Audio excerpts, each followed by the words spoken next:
요한복음 17장 1절에서 5절 다 찾으신 줄 알고 한 목소리로 5절밖에 안 되니까요. 한 목소리로 읽도록 하겠습니다. 시작. 예수께서 이 말씀을 하시고 눈을 들어 하늘을 열어주시되 아버지여 때가 이르렀사오니 아들을 영화롭게 하사 아들로 아버지를 영화롭게 하게 하옵소서. 아버지께서 아들에게 주신 모든 사람에게 영생을 주게 하시려고 만민을 다스리는 권세를 아들에게 주셨으니 그것이라.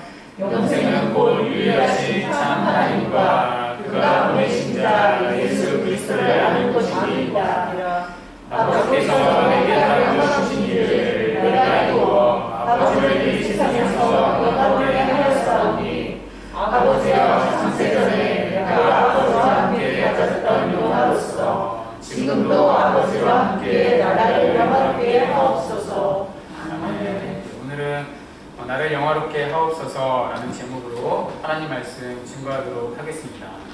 오늘 우리가 읽은 요한복음 17장은 예수님의 기도입니다. 그런데 이 예수님의 기도에 붙여진 별명들이 참 많습니다. 첫 번째는 이 기도를 예수님의 고별 기도라고 부릅니다. 지난 시간까지 우리는 예수님의 고별 설교를 살펴보았습니다. 고별 설교를 마치신 주님은 이어서 17장부터 이제 기도를 하십니다.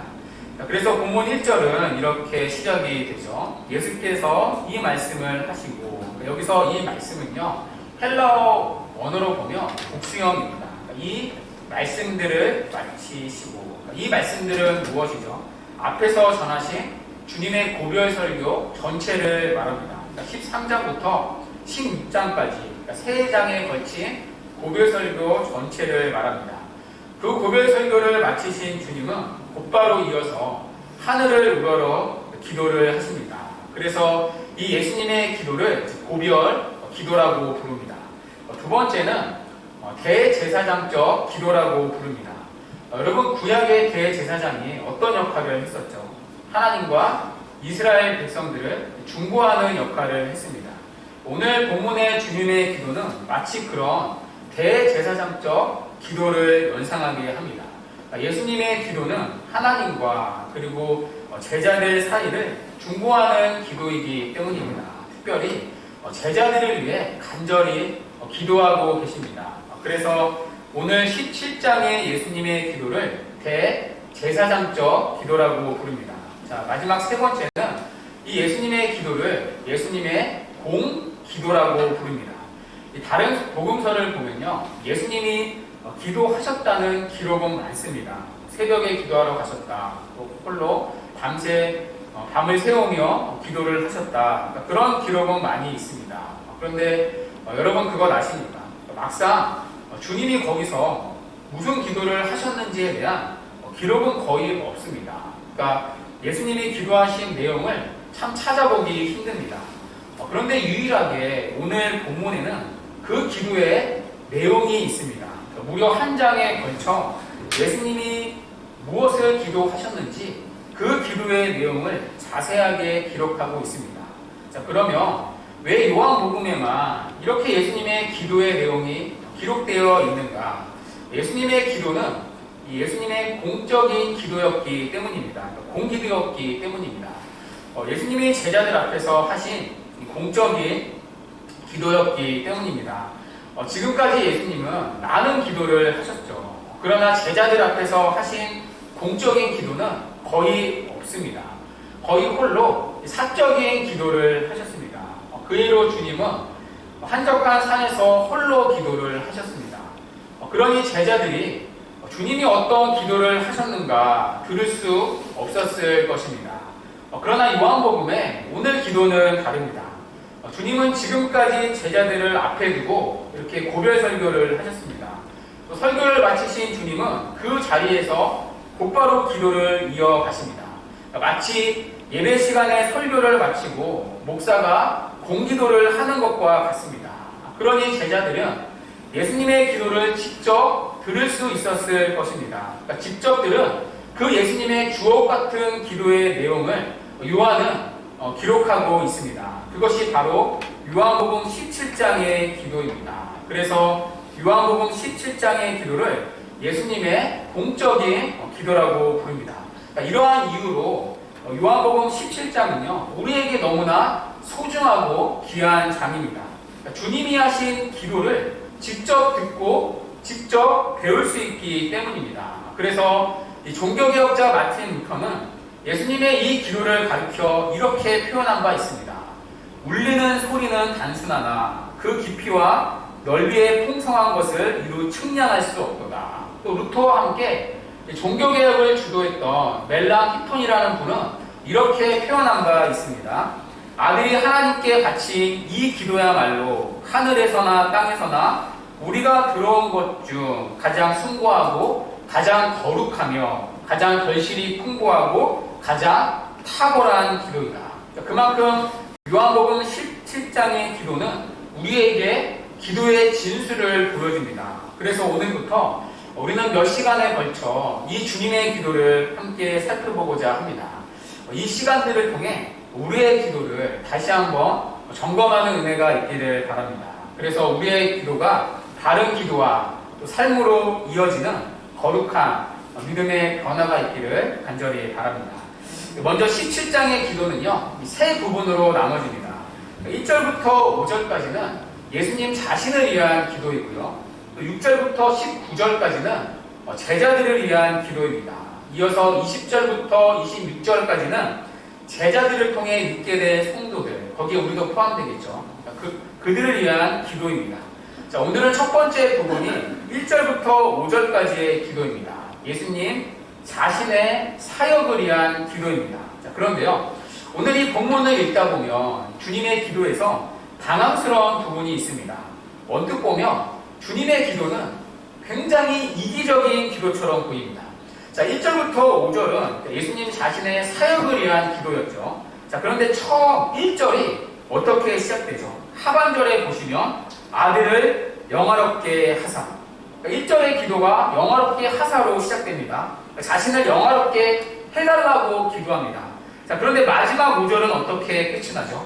나를 영화롭게 하옵소서. 또 자신을 영화롭게 해달라고 기도합니다. 그러니까 기도의 처음과 끝이 자신을 영화롭게 해달라는 기도입니다. 언뜻 보면 굉장히 이기적인 기도처럼 보입니다. 그래서 우리가 이 뜻을 모르고 읽다 보면 사실 이게 뭔가 하는 느낌을 받습니다.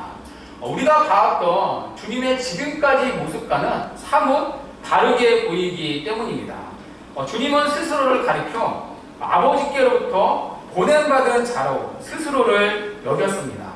그래서 주님의 관심은 언제나 아버지의 뜻을 이루는 것이었습니다. 실제로 주님은 요한복음 4장 34절에서 이렇게 말씀을 하신 적이 있으십니다. 우리 함께 읽어볼까요? 시작.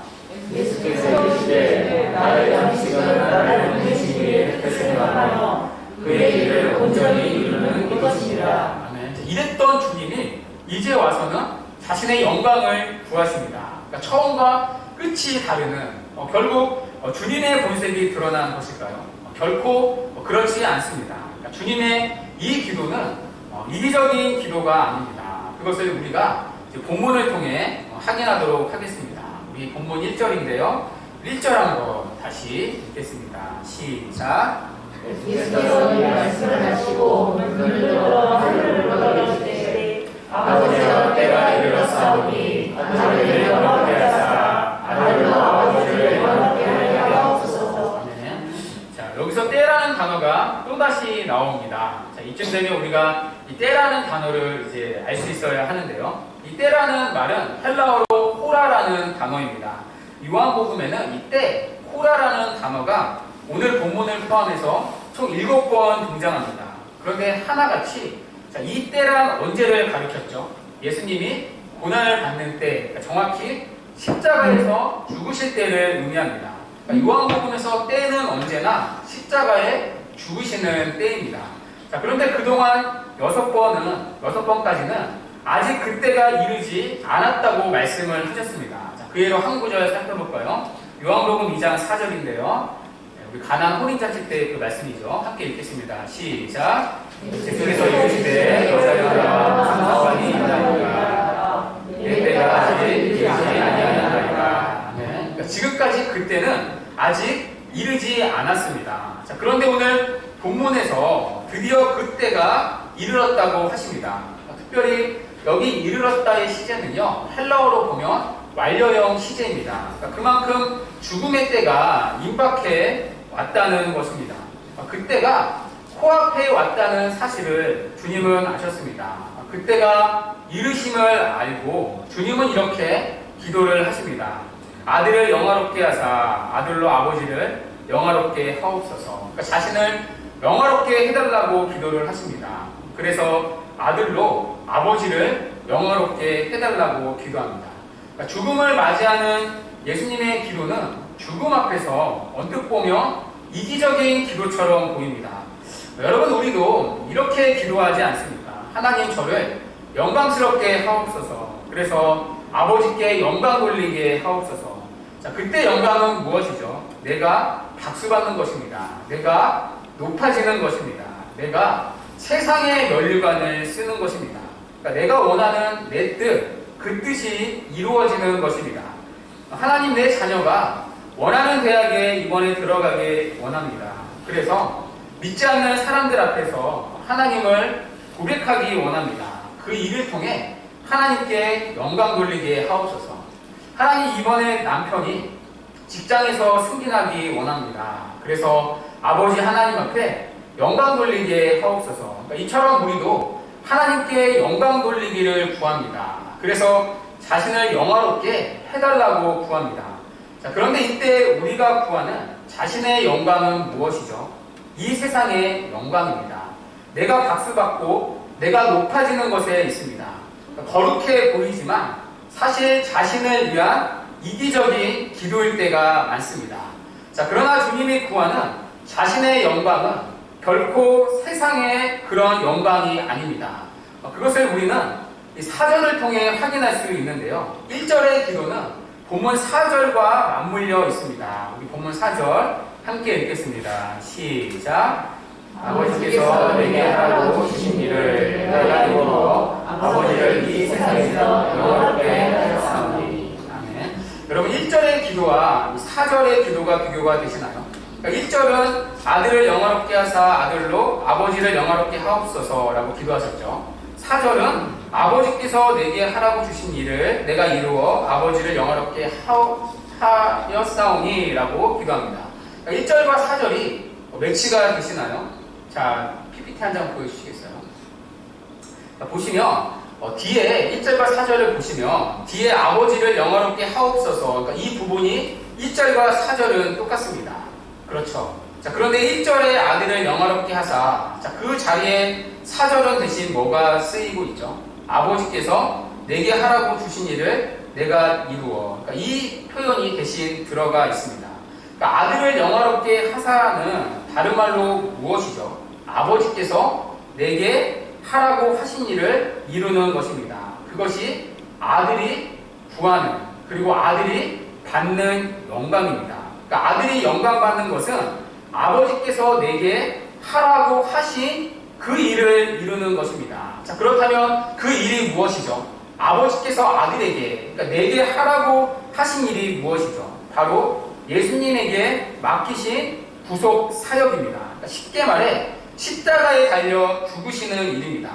십자가에 달려 우리를 구원하시는 일입니다. 그러니까 정리하면 자신을 영화롭게 해달라는 기도는 이런 기도가 되는 거죠. 하나님, 저에게 아버지가 맡기신 그 일, 십자가에서 죽는 일을 잘 감당하기 원합니다.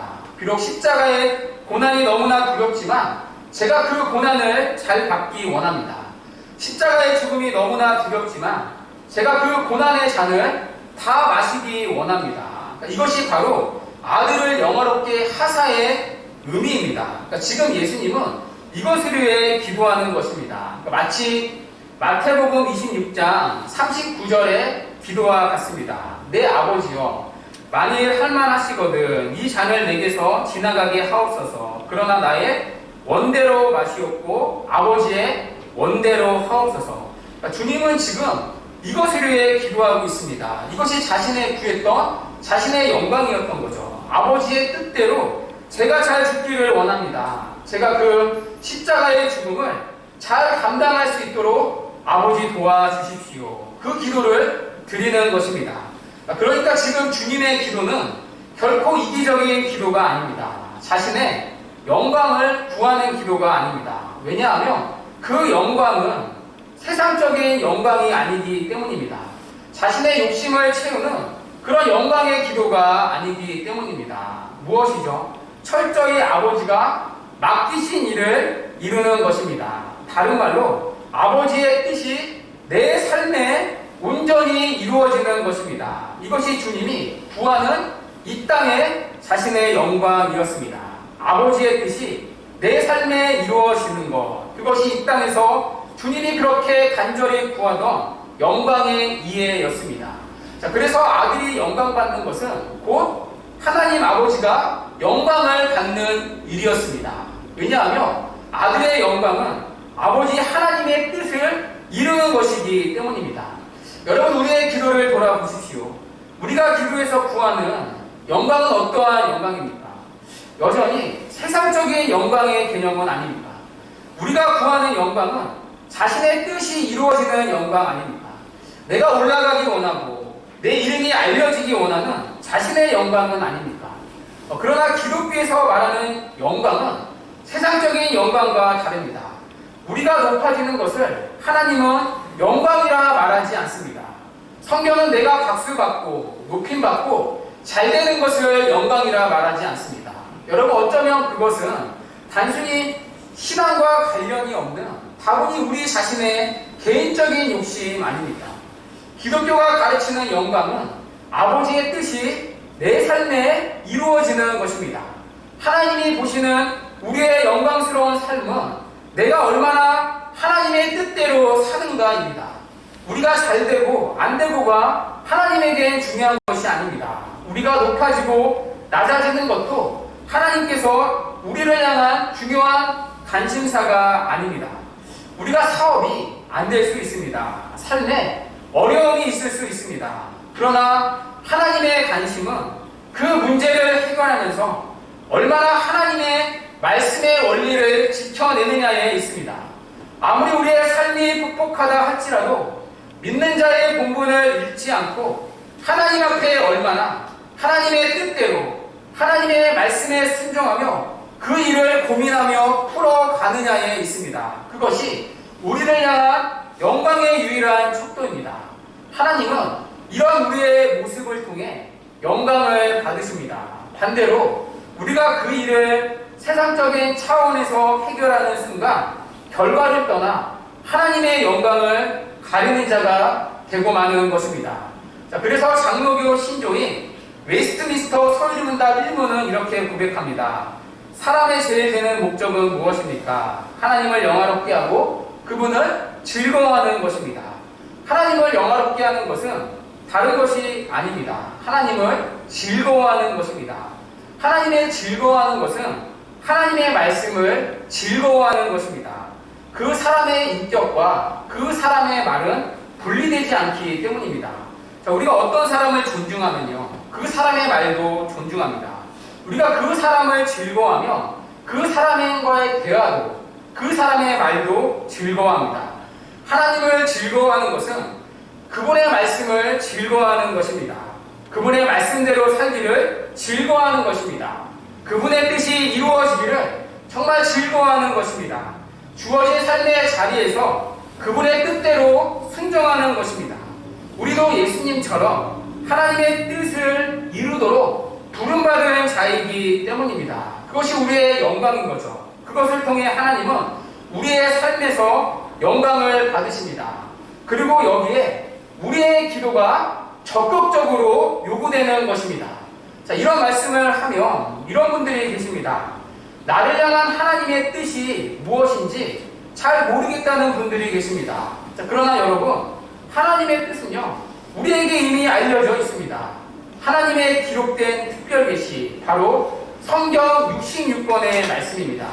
이 성경을 통해 하나님의 뜻이 오늘도 우리에게 주어져 있습니다. 성경은 우리에게 내 이웃을 내 몸과 같이 사랑하라고 말합니다. 그것이 오늘 우리에게 주어진 하나님의 뜻입니다. 자, 그러나 여러분, 우리는 내 몸과 같이 이웃을 사랑할 수 있습니까? 우리는 이웃을 사랑하되 내가 가진 조건과 기준에 맞춰 사랑하고 싶어 합니다. 우리 안에 정말 이웃을 내 몸처럼 사랑하고 싶은 그런 간절한 갈망이 있습니까? 없습니다. 그래서 기도가 요구되는 것입니다. 그분의 뜻대로 살 수 있는 은혜가 오늘도 우리에게 필요한 것입니다. 성경은 너희가 하나님과 재물을 겸하여 섬기지 못한다고 말합니다. 자, 그러면 우리는 하나님만 섬기고 있습니까? 어떤 분은 이렇게 답하실지도 모릅니다. 저는 돈을 사랑하긴 하지만 하나님을 더 사랑합니다. 그러나 성경은 우리에게 돈을 사랑하지 말라고 가르칩니다. 돈을 일만하게 뿌리라고 말합니다. 여러분, 솔직히 우리 중에 돈을 사랑하지 않는 사람이 있습니까? 여러분, 우리는 체형 장군이 아닙니다. 우리는 황금보기를 돌같이 볼 수 있는 존재가 아닙니다. 솔직히 돈을 마다할 수 있는 자들이 우리 가운데 얼마나 있습니까? 자, 그렇다면 하나님의 이 뜻을 쫓아서, 하나님의 말씀을 쫓아서 이런 기도를 드려본 적 있습니까? 하나님, 돈을 사랑하지 않는 신자가 되게 하여 주옵소서. 이런 기도가 날마다 여러분의 삶의 현장에서 고백되고 있습니까? 성경은 우리에게 세상을 사랑하지 말라고 말합니다. 이것이 우리가 순종해야 할 분명한 하나님의 뜻입니다. 우리의 삶에서 지켜야 할 선명한 하나님의 말씀입니다. 자, 그러면 우리는 하나님의 말씀을 쫓아 이런 기도를 드리고 계십니까? 하나님, 오늘도 세상을 사랑하지 않기를 원합니다. 세상의 정욕과 탐심을 오늘도 십자가에 못 박기 원합니다. 이런 기도가 날마다 삶의 현장에서 드려지고 있습니까? 우리가 갈등하는 선택의 순간에서 이런 기도가 정말로 드려지고 있습니까? 이런 차원에서 우리가 가진 신앙의 근본적인 문제는 하나님의 뜻을 모르는 것이 아닙니다. 하나님을 아는 지식의 부족함 때문도 아닙니다. 물론 우리가 하나님의 뜻을 열심히 알아야 합니다. 그러나 정작 문제는 몰라서가 아닙니다. 이미 알고 있는 하나님의 뜻에 순종하려고 하는 의지가 없는 것이 저와 여러분의 신앙의 가장 근본적인 문제일 수 있습니다. 여전히 우리의 관심은 하나님의 뜻이 아닌 자신의 뜻에 있다는 것이 우리의 문제일 수 있습니다. 여전히 하나님의 영광이 아닌 세상의 영광, 자신의 영광을 사랑하는 것이 우리의 신앙의 근본적인 문제일 수 있습니다. 자, 그래서 여러분, 우리가 주로 언제 기도를 사용하죠? 우리는 주로 어려움이 있을 때 열심히 기도합니다. 나의 삶에 필요한 일이 있을 때 기도가 적극적으로 동원됩니다. 하나님, 건강을 잃었습니다. 건강을 회복시켜 주시옵소서. 하나님, 남편이 심직했습니다. 직장을 주시옵소서. 하나님, 내 삶에 이런저런 우환이 있습니다. 하나님, 해결해 주십시오. 이럴 때 꺼내 드는 것이 우리들의 기도입니다. 이럴 때 우리는 간절한 기도에 열심히 동원됩니다. 반대로 우리는 나의 삶에 부족할 것이 없으면 기도에 열심히 나오지 않습니다. 그러나 여러분, 오늘 주님의 이 기도를 보십시오. 주님의 기도는 자신의 영광을 위한 기도가 아닙니다. 세상적인 결핍을 채우기 위한 기도에 열심히 동원되는 자리가 아닙니다. 죽으심을 앞둔 주님의 기도는 고난을 면키 위한 자신의 영광과 세상의 영광을 위한 그런 기도가 아니었습니다. 오히려 아버지의 뜻을 이루기 위해 그 죽음을 잘 죽기 위해 주님의 기도가 적극적으로 동원되고 있습니다. 여러분, 우리의 기도의 자리가 여기까지 가야 합니다. 주님, 제가 오늘도 주님의 뜻을 이루기 원합니다. 주님, 오늘도 돈을 사랑하지 않는 신자가 되게 하옵소서. 오늘도 하루를 살아갈 때 세상을 사랑하지 않는 신자가 되게 하옵소서. 오늘도 하나님의 말씀대로 살아내는 그 거룩한 은혜를 주옵소서. 이 기도가 있어야 합니다. 이것을 위해 우리의 기도가 적극적으로 사용되어야 합니다. 나의 삶에 부족할 것이 없으면 기도가 더 이상 안 나오는 여러분, 그런 영적인 어린아이로 더 이상 우리가 머물러서는 안 됩니다. 우리는 매일 주님의 뜻을 물어야 합니다. 주님, 저를 향한 주님의 뜻이 무엇입니까? 그리고 이 기도가 정말 하나님이 기뻐하시는 기도가 맞습니까? 물을 수 있어야 합니다. 하나님, 제가 주님의 뜻대로 살기를 원합니다. 이 영광을 구하는 기도가 날마다 있어야 합니다. 그래서 주님은 우리에게 이 기도를 가르쳐 주셨습니다. 아버지의 뜻이 하늘에서와 같이 이 땅에서도 이루어지기를 원하나이다. 여러분, 이런 기도가 우리에게 진실로 있어야 합니다. 아버지의 뜻이 내 삶에 이루어지기를 원하는, 그리고 내가 그 아버지의 뜻대로 하루를 살아낼 수 있는 이 일을 위해 우리의 기도가 적극적으로 날마다 동원되어야 합니다. 그리고 이것은 결코 우리에게 불편한 기도가 아닙니다. 이러한 기도는 내 삶이 송두리째 빼앗기는 그런 기도가 아닙니다. 이런 말씀을 들으면 사실 우리는 불편할 수 있습니다. 내 뜻대로 살면 좀 어떤가? 꼭 하나님의 뜻대로만 살아야만 하는가? 꼭 내 뜻대로만 되는 것이 뭐 그렇게 나쁜 것인가? 사실 우리는 대부분 기도할 때 답이 정해져 있습니다. 그러니까 답정기이죠. 답이 정해져 있는 기도 제목. 그러니까 답은 정해져 있고 하나님은 그저 거기에 결제만 해주시면 된다고 생각합니다. 그러니까 자신의 뜻을 관철하기 위해 기도를 사용합니다.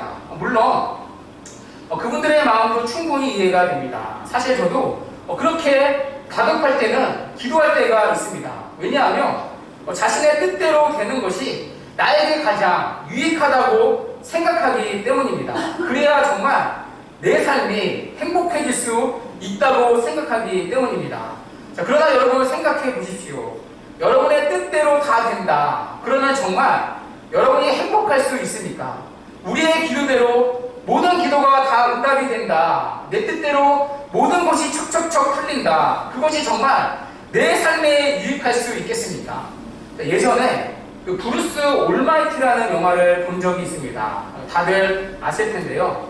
이 짐 캐리가 주연한 영화입니다. 극 중에서는 이제 브루스라는 이제 이름으로 나오죠.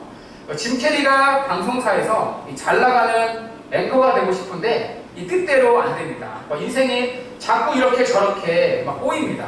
그래서 왜 다른 사람은 잘 되는데 내 인생은 이렇게 안 풀리나? 그러니까 원망을 하는 거죠. 하나님을 향해서. 그러다가 정말로 하나님이 이제 그 영화에서 브루스에게 나타나십니다. 그러면 네가 나의 능력과 나의 역할을 한번 가져가 봐라. 그때부터 이제 짐 캐리가 쉽게 말해 하나님이 됩니다. 자, 그런데 날마다 이 짐 캐리를 힘들게 하는 것이 있었습니다. 밤만 되면 이상한 환청이 계속해서 들렸습니다. 사람들이 이 기도하는 기도의 소리였습니다. 그러니까 땅에서 수많은 사람들의 기도가 밤새 여기저기서 막 들려왔습니다. 그러니까 짐 캐리가 너무나 귀찮은 나머지 모든 기도에 예스라고 누립니다.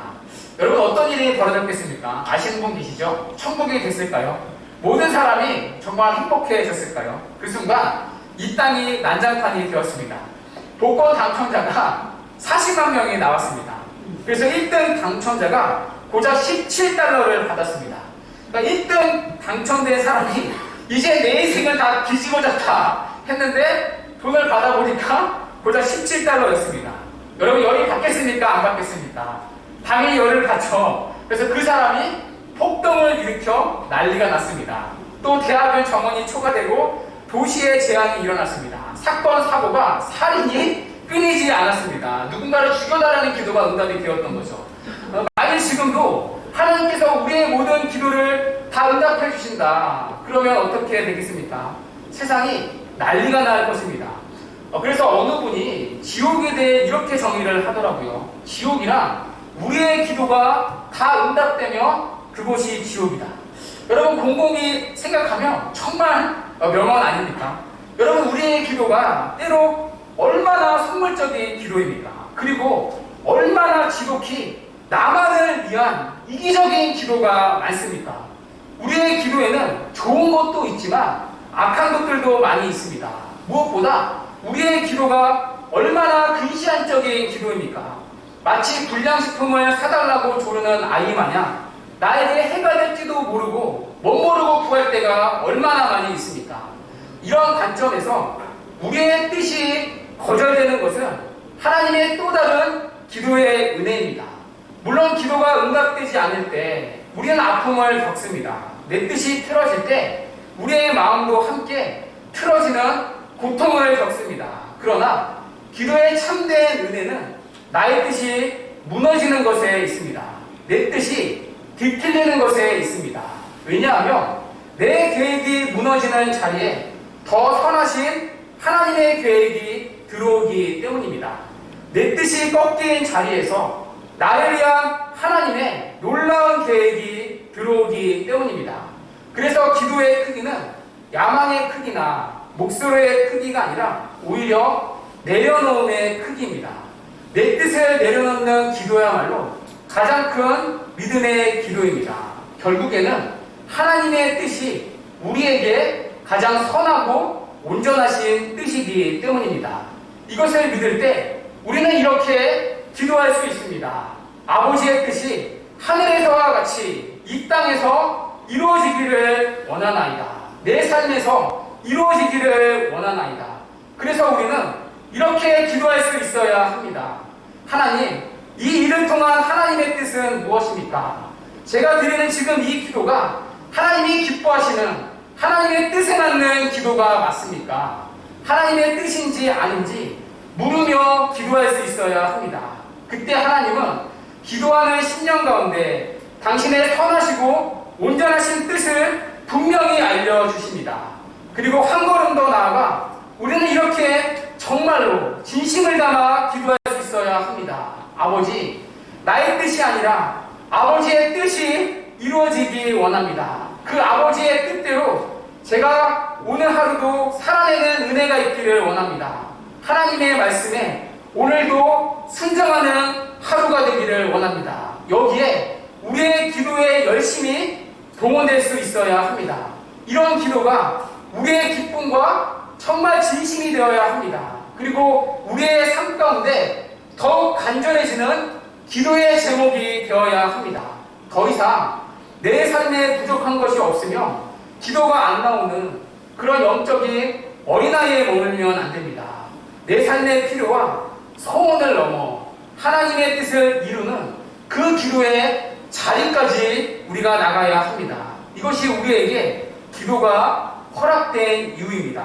그리고 이것이 바로 성숙한 신자의 기도의 표지입니다. 하나님은 그런 우리의 기도를 통해 당신의 뜻을 우리에게 이루실 것입니다. 그리고 우리의 삶을 아름답게 오늘도 빚어 나가실 것입니다.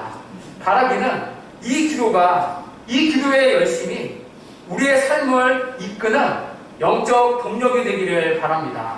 그래서 새롭게 시작되는 한 주, 오늘 주님의 기도가 우리의 기도의 열심이 되어 하나님을 영화롭게 하는 우리의 삶과 가정과 교회가 되기를 주님의 이름으로 간절히 축원합니다. 아멘.